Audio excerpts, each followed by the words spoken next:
Praise the lord అండి. మీ అందరికీ బాగున్నారు కదా? మీ అందరు చూడండి, ఉదయకాలమే ప్రభు మాటకు ఎవరైతే హృదయంలో చోటిస్తారో వారి జీవితంలో తప్పకుండా ఊహించని విధమైన అద్భుతం ప్రభు చేయబోతున్నాడు.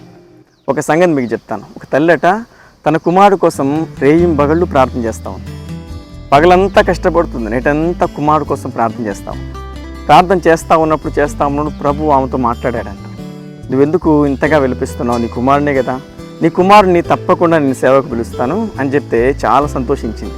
కానీ కుమారుడిని ఎప్పుడైతే దేవుడు పిలుస్తా అని చెప్పాడో అప్పటి నుంచి తన కుమారుడు త్రాగుతున్నాడు, పేకాట ఆడుతున్నాడు, సినిమాలకు వెళ్తున్నాడు, వ్యభిచారంలో మునిగిపోతున్నాడు. ఆమె అనుకుంటా ఉంది, ప్రభు చెప్పాడు కదా దర్శిస్తానని, సేవకు పిలుచుకుంటానని.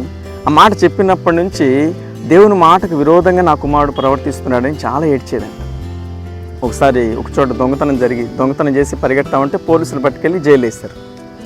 జైల్లో వేస్తే మరి ఆ జైల్లోనే ఉన్నాడు, తన తల్లికైతే తెలియట్లేదు. ఒకరోజు ఒక టెలిగ్రామ్ వచ్చిందంట. ఏమని? నీ కుమారుడు జైల్లో వేస్తే అనారోగ్యంతో చనిపోయాడు. చూస్తే ఆమె షాక్ అయిపోయింది. ఆ టెలిగ్రామ్ తీసుకెళ్ళి ప్రభు దగ్గర పరిచి ప్రార్థన చేస్తూ ఉంది. ప్రభువా, నువ్వైతే నాకు వాగ్దానం ఇచ్చావు, నాకు నీ కుమారుడిని తప్పకుండా సేవకు పిలుచుకుంటానని. ఈ టెలిగ్రామ్ అయితే మరణించాడని వచ్చింది. నేను దేన్ని నమ్మాలి? నీ వాక్కు గొప్పదా, ఈ టెలిగ్రామ్ గొప్పదా? నేనైతే నీ వాక్కు నమ్ముతున్నాను, నేను ఈ వాక్యాన్ని నమ్ముతున్నాను.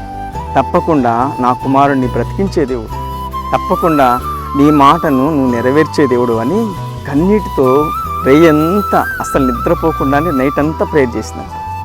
ఉదయాన్నే వచ్చిన టెలిగ్రామ్ ఏంటంటే, అమ్మ నీకు వేరే వాళ్ళకు పంపించాల్సిన టెలిగ్రామ్ నీకు వచ్చింది, నువ్వు భయపడకు అని చెప్తే పోలీసులు వచ్చి తన కుమారుడిని తీసుకెళ్ళి చక్కగా వాళ్ళ అమ్మింటి దగ్గర దించేశారంట.